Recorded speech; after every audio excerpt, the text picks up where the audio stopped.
통해서 더욱 그리하자라는 25절의 말씀대로 이 시간 잠시 은혜를 받기를 원합니다. 25절 말씀에 그날이 가까움을 볼수록 그리하자라고 했습니다. 그날이 가깝다. 이 말은 주님이 다시 이 땅에 오시는 날, 재림의 날엔 우리가 가까웠다라고 생각할 때마다 우리가 더욱 열심을 내자. 이 말. 쉽게 말하면 운동선수가 달리다가 목표 지점이 보이면은 죽을 힘을 다해서 올인하게 되는 것처럼 우리의 신앙생활도 그날 주님 오시는 날이 가까움을 우리가 느껴지고 가까움을 알겠거든 우리가 더욱더욱 열심으로 신앙생활하자 이런 말씀이 되겠습니다. 당시대의 유대인들의 그 시대의 상황을 보면 이와 같이 악습이 가해졌고 또 모이기를 절개하지 않았습니다. 왜 모이기를 절개하지 않았던가? 이 성경학자들은 세 가지를 말씀을 하고 있습니다. 첫째는 당시에 로마의 제국이 엄청난 기독교인을 핍박했기 때문에 모이는 게 너무너무 어려웠다 이렇게 보여지고 또 다른 하나는 또 그들에게 바로 유대교로 전향하는 사람들이 간혹 있었다고 합니다. 그래서 유대교로 전향하니까 그래서 모이기가 조금 껄끄러운, 다시 말하면 신앙으로 좀 나태해지는 이런 상황이 되었고 또 당시대에 신비주의자들이 판을 쳤다고 그래요. 그러니까 기독교의 바른 신앙을 가진 사람들보다 신비주의자들이 이상한 짓을 하고 이러니까 믿음이 없는 사람들이 그 유혹을 받고 또 이렇게 되니까 아이고 저 꼴도 보기 싫고 이러니까 내가 교회 안 나가겠다. 이래서 이와 같이 안 나가는 이런 경우들이 있었다라고 합니다. 그럼 오늘날에는 왜 이런 현상이 생기느냐 이 말이에요. 오늘 본문 말씀에 말씀한 대로 악한 습관 때문에 모이기를 피하는 무리들이 많다. 이란 말씀이 되겠습니다. 그러므로 히브리서는 다른 서신과는 달리 특이한 특정적인 면을 가지고 있는데 그 한 가지 두드러진 이유는 믿음에 대해서 특별히 강조하고 있다라고 하는 사실입니다. 믿음이 얼마나 위대하고 탁월하고 얼마나 큰 역사를 이루고 있는가에 대해서 히브리서는 다루고 있습니다. 10장 19절에 보면 그러므로 라고 하는 이 접속사는 바로 히브리서 1장 1절에서 10장 18절까지는 믿음의 기초가 되는 예수 그리스도를 말씀해주고 또 후반부인 10장 19절에서부터 마지막까지의 부분은 믿음의 주요 부분이 무엇인가. 그래서 우리는 믿음 생활을 한다고 하면서 바로 생활에 어떻게 우리가 믿음 생활을 살아가야 할 것인가 하는 것을 말씀해주는 내용이라고 할 수가 있습니다. 그래서 오늘 본문에도 보면 형제들아 우리가 예수의 피로 힘입어 성소에 들어갈 담력을 얻었나니 라고 말씀하면서 38절에는 오직 나의 의인은 믿음으로 말미암아 살리라 라고 하는 하박국 선지자의 말씀을 인용하여 말씀을 하고 있습니다. 의인은 믿음으로 산다 이란 말씀은 우리 성경에 보면 3번 나타나고 있는데요. 로마서 1장 17절에는 믿음으로 구원받는다. 그래서 칭의 원리를 말씀하고 있고 갈라디아서 3장 11절 말씀에는 율법의 원리를 말씀하고 있으며 오늘 본장 38절에서는 믿음의 원리가 어떤 것인가에 대해서 말씀을 하고 있습니다. 그런 의미에서 볼 때 믿음은 원리적인 실상인과 동시에 실천적인 증거이고 그리고 또 바라는 것들의 근본적인 원리고 보이지 않는 것들의 실천적인 행위다라고 말을 할 수 있습니다. 시말리아라고 하는 유대인의 랍비, 유명한 랍비가 있는데 이 랍비는 말하기를 그 이스라엘 백성들에게 하나님께서 구약 가운데에 규례를 주었는데 꼭 지켜야 할 603개의 이와 같이 계명을 주었다. 이것을 요약하면 모세 시대에 10계명을 주었고 이것을 다시 요약하면 이사야 시대 때는 6개의 교훈을 주고 미가야 시대 때는 미가 시대 때는 또 이것을 교훈에서 줄여서 세 개의 교훈이라고 이와 같이 간추려 말을 할 수 있고, 또 하박국 시대에는 하나로 줄여서 말씀을 하고 있는데, 한마디로 축소를 하면 믿음으로 살라, 이러한 내용의 말씀이다 라고 말을 한 일이 있습니다. 그렇다면 우리에게는 그리스도인들이 종말이 다가오면서 우리는 정말로 바람직한 믿음의 자세를 가지고 살아가야 되는가? 우리는 어떻게 하는 것이 정말로 믿음의 바른 자세를 가지고 살아가야 하는가? 믿음을 가지고 어떻게 살 것인가 하는 것이라고 말을 할 수 있습니다. 그래서 오늘 본문에 보면 우리가 25절 하반절에 그날이 가까움을 볼수록 더욱 그리해야 한다 라고 말씀을 하고 있습니다. 그렇다고 하면 그리해야 한다, 이 말씀은 오늘 본문에 세 가지를 줄여서 말씀을 하고 있는데요. 먼저 22절에 하나님께 나아가는 일에 더욱 그리해야 한다, 이란 말입니다. 우리가 마음에 뿌리를 박아 양심의 악을 깨닫고 몸을 맑은 물로 씻었으니 참 마음과 온전한 믿음으로 하나님께 나가자 라고 말씀을 하고 있습니다. 맨 먼저 하나님께 나아가는 데는 양심의 악을 깨달아라, 이 말이에요. 양심의 악이 꽉 찼다, 이한 말씀이 되겠습니다. 하나님께서는 우리 인간들에게 선한 마음, 착한 마음을 주었습니다. 하나님을 섬길 수 있는 마음을 주신 거예요. 그런데 범죄함으로 말미암아 이 마음이 상실되어져 버렸다, 이 말이. 그래서 그의 양심은, 깨끗한 양심은 완전히 더럽혀지고 악하게 되어져 버렸다는 말이 되겠습니다. 그 결과 사람들은 선과 악의 판단 기준이 흐려져 버립니다. 어느 것이 참된 길이고 어느 것이 잘못된 길인가를 판단하는 이 판단 기준이 이와 같이 틀리니까 저들이 바른 판단을 하고 살아갈 수가 없게 되어졌다, 이 말이죠. 오늘 본문 말씀에 양심의 악, 그리고 양심이란, 악한 양심이란, 양심이 어떤 이와 같이 합당치 못한 불순물이 끼어있다, 쉽게 말하면 그 말이에요. 양심에 불순물이 끼어있으면 어떻게 됩니까? 그 제대로 자기 양심을 쓰지 못한다, 이러한 말씀이 되겠습니다. 여행하는 사람이 주로 걸어가다가 멈추게 되는, 발걸음을 멈추게 되는 이유가 뭐 큰 산이 있어서, 아니면 큰 바위가 앞을 가로놓여서 그런 게 아니고, 자기 신발 안에 조그마한 모래가 하나 들어가도 이와 같이 아파서 더 이상 걸을 수가 없어서 발을 멈추고 모래를 들고 걷는다고들 하지 않습니까? 우리 앞에는 예수님께서 십자가에서 죄악의 담을 하시고 또한 환하게 열어놓으신 새로운 산길이 펼쳐져 있습니다. 다시 말하면 주님이 살을 찢고 피를 흘려서 우리와 우리 사이, 하나님과 우리 사이에 화해 다리가 되어 주셨고, 물과 피를 쏟아 주심으로 말미암아 오늘 이루어 놓으신 용서의 샘물, 강같이 흐르는 은혜의 바다가 우리에게 주어졌습니다. 그런데 왜 저 영원한 구원의 산을 향하는 우리의 믿음의 발걸음이 힘겹고 더디고 그리고 이렇게 안타깝게 이와 같이 느껴지느냐 하는 것입니다.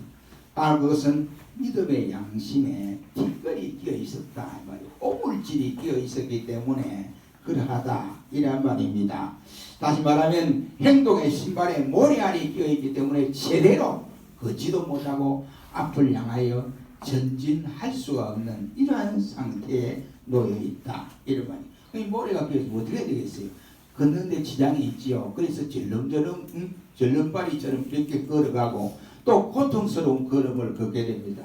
우리 양심, 깨끗한 양심을 주시는데 이 양심에 더러워지니까, 양심이 화인화되어 놓으니까 걸어가야 할 그 길을 걷지 못하는 거예요. 주춤하고, 잘 가다가 또 주춤하고 이렇게 되는 형편임을 볼 수 있습니다. 더 비극적인 것은 자기가 믿음을 가진다고 하면서도 자기 자신의 지금 믿음에 불순물이 끼어 있는 것조차도 판단하지 못하는 이러한 신자들이 있다고 하는 사실입니다. 이솝 이야기 가운데 이런 이야기가 있습니다. 어떤 가죽 장사가 어떤 시골 마을로 이사를 와서 이제 가죽을 이제 생산하는데 얼마나 그 냄새가 많이 납니까? 가죽 냄새가. 그래서 동네 사람들이 찾아가 더 이상 우리 못 살겠다. 제발 좀 이사를 가. 이랬다는 거예요. 그런데 이 가죽 장사가 고집을 부리고 이사를 안 갔다는 거예요. 그래가지고 한 2달이 지나고 석 달이 지나고 6개월이 지나고 이러니까 이제 그 동네 사람들이 이사 가라고 그러더니 그 이사 가라고 하는 그 말이 점점 사라지더라는 겁니다. 1년이 지나니까 이제 이사 가라는 말이 없더라는 거예요. 그래서 왜 그랬느냐? 가만히 여러보세요. 그 가죽 장사가 뭐 다른 방법을 써서 냄새 안 나게 하기 위해서 생산한 것도 아닙니다. 내가 그대로 한 거예요. 그 말은 뭐냐면은 처음에는 냄새를 맡다가 독한 냄새를 맡다가 그것이 이제 점점 시간이 감에 따라 오염이 되는 거예요. 그러니까 냄새는 엄청나게 나는데 오염이 되니까 나중에는 이 냄새가 못 맡게 된 거예요. 그냥 냄새 안 나는 것처럼 이렇게 되어졌더라 라고 하는 사실입니다. 냄새나는 직업에 종사하는 사람들 보잖아요. 우리가 옆에 오면은 닭비장 하시는 그 장로님이 한 사람 어디 가신다고 뭐 양복을 다 입고 버스를 탄대요. 버스를 탄데 사람들이 전부 코를 막고 막 이러잖아요. 그 자기는 몰라 보여요. 몰라는데 저 사람이 내가 옆에 가니까 막 코를 막고 막 피하는 거야. 그래 가만히 생각하니까 아하 닭똥 냄새가 나는구나. 근데 닭똥 냄새가 나는데도 자기는 모르는 거예요. 왜? 너무나 오염이 많이 되기 때문에 그렇다. 이런 말씀. 다시 말을 하면 우리 신앙생활도 똑같은 원리라고 생각을 합니다. 믿음의 양심 역시 마찬가지로 처음에 우리가 예수를 믿을 때는 예수 믿어서 하나님의 말씀만 들어도 하나님 말씀만 봐도 눈물이 줄줄 흘면서 주여 감사합니다. 죄인을 구원해 주시니 감사합니다.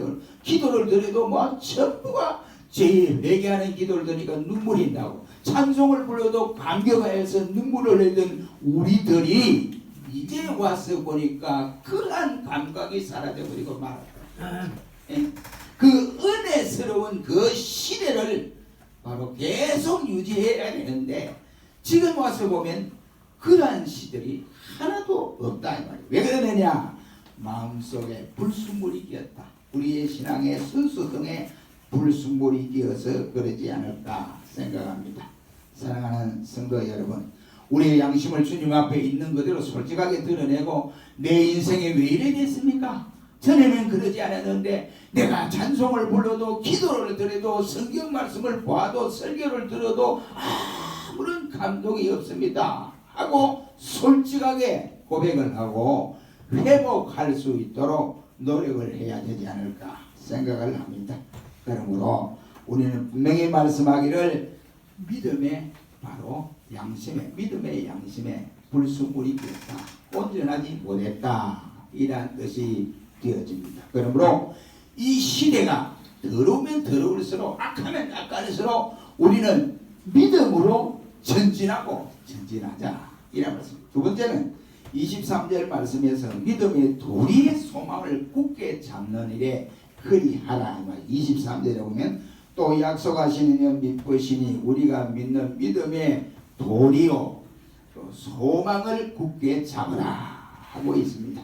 양심의 악을 깨닫고 참마음과 온전한 믿음으로 나아가는 자는 무엇인가 믿는 믿음의 도리의 소망을 굳게 잡으라는 말입니다.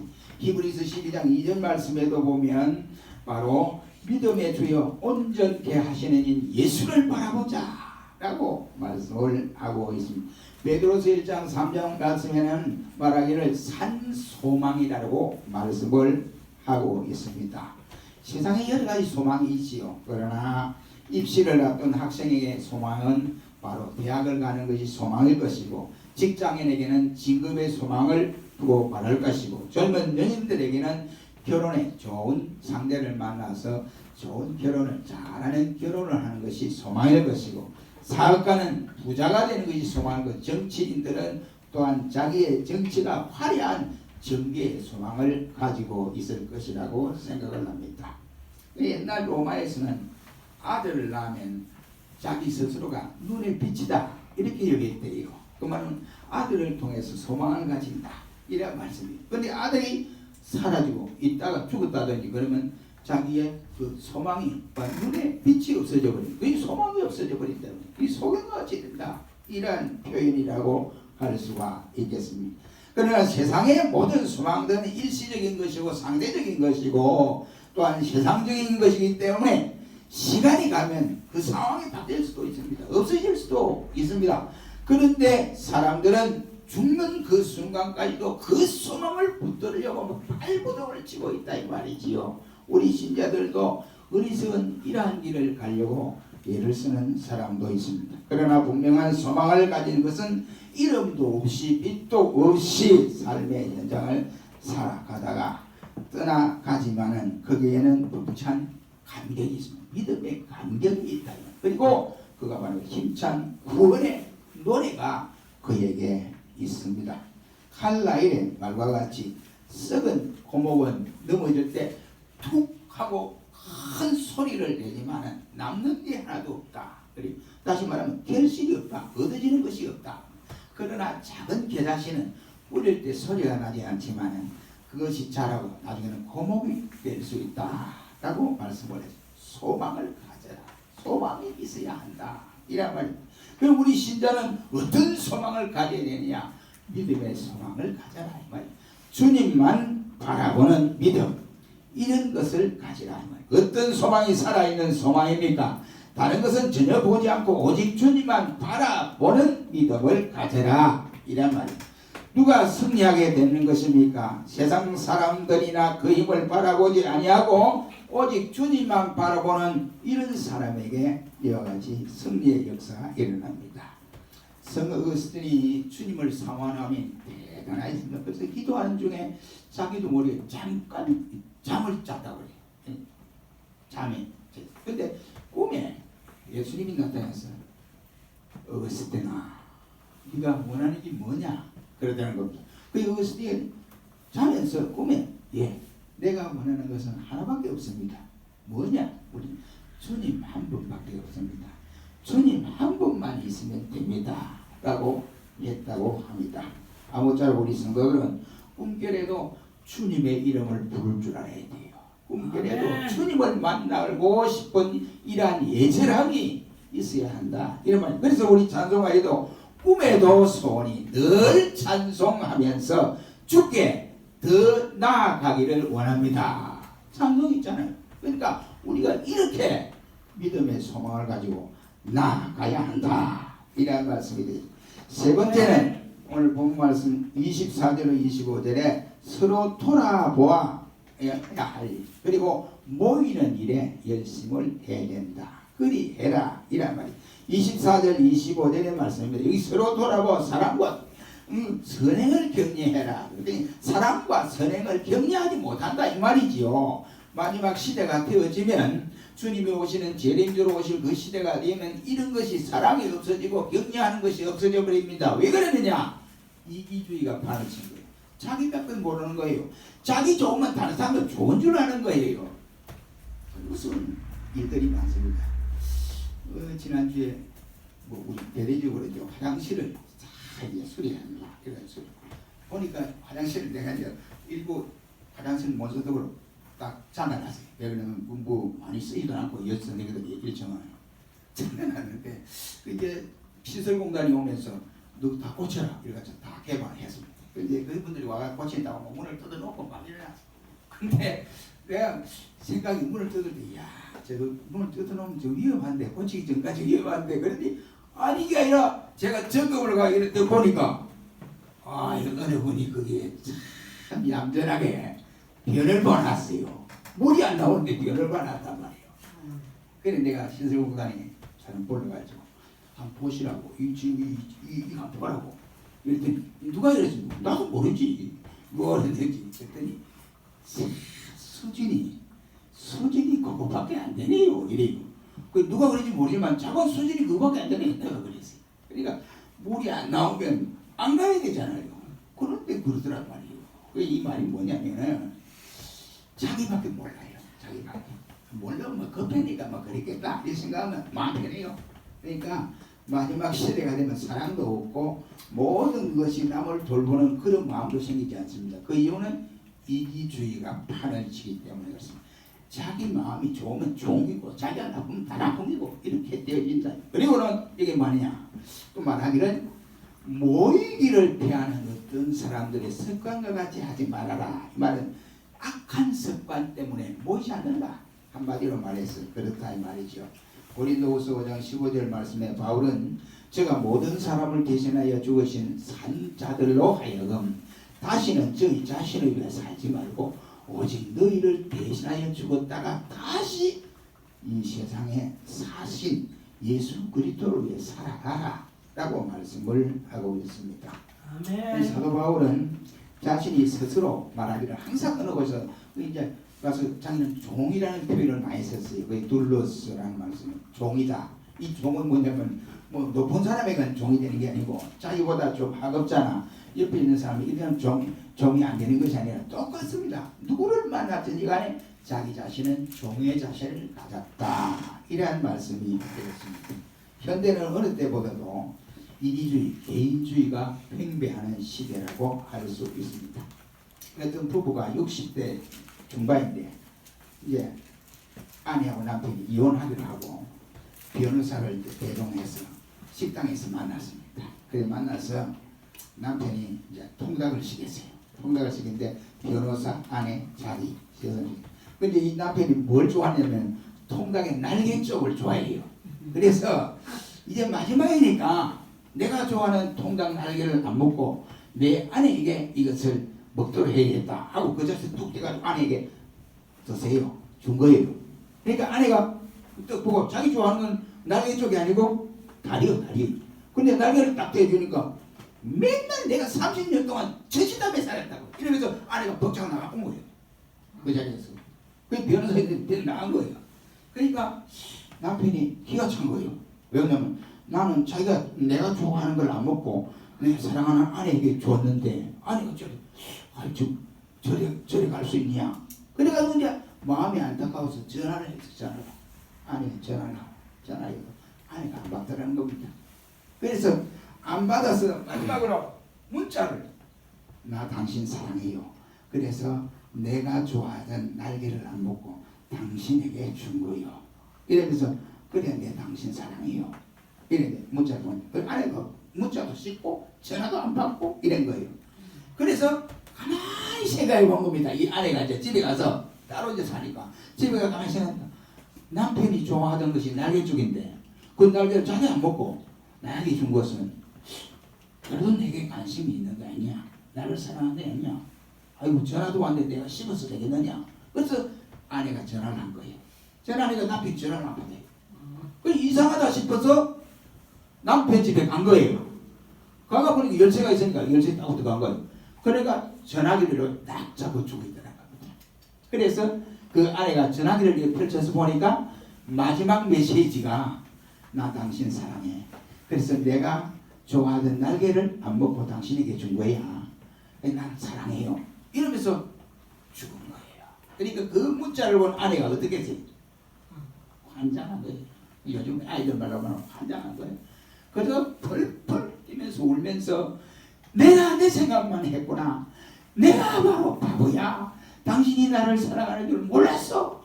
내가 바보야. 당신 탓만 했지. 이런 거예요. 그게 뭐냐?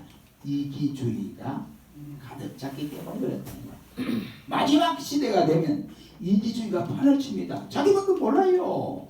그러니 우리는 그리 살지 말자. 히브리서는 말씀하고 있습니다. 또 마지막 한 가지는 뭐냐면 모이기를 피하는 어떤 사람들의 습관과 같이 하지 말아라. 모이기를 피하는 경우에 말세가 되면 그렇게 되어진다. 모이기는 뭘 바쁜데 뭘 필요 뭐 있냐. 그냥 개별적으로만 집에서 하고 기도도 하고 집에서 성경 보고 이러면 되지 뭘 그런데 자주 모여 이럽니다. 마지막에 되면 그래 된단 말이에요. 여러분 모여야 뭐가 돼요. 안 모이면 안 됩니다. 교회도 예배도 와야 모여야 예배가 되지요. 은혜를 받지요. 그렇습니다. 말세는 꼭 그렇게 됩니다.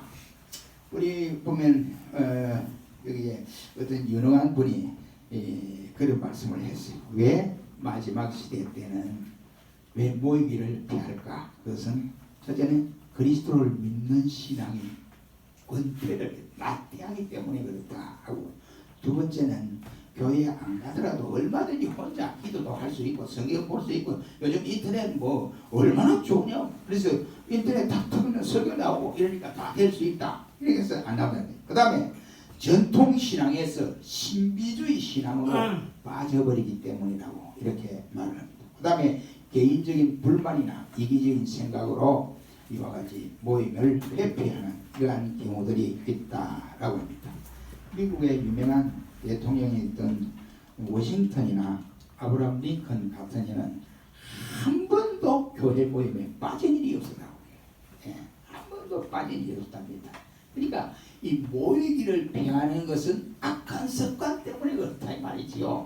마지막 때가 되면 더욱 그러한 경우도 있습니다. 또 사회적인 여건이 또 그렇게 만들어지는 경우도 있다 이 말이에요. 그러므로 히브리 기자는 오늘 저와 여러분에게 25절 다시 한번 읽습니다. 시작. 모이기를 피하는 어떤 사람들의 습관과 같이 하지 말고 오직 변화의 그날이 가까운 것으로 더욱 그리하자. 우리 모두가 더욱 그리하는 종들이 되기를 주의 이름으로 축원합니다. 기도하겠습니다. 전능하신 하나님 아버지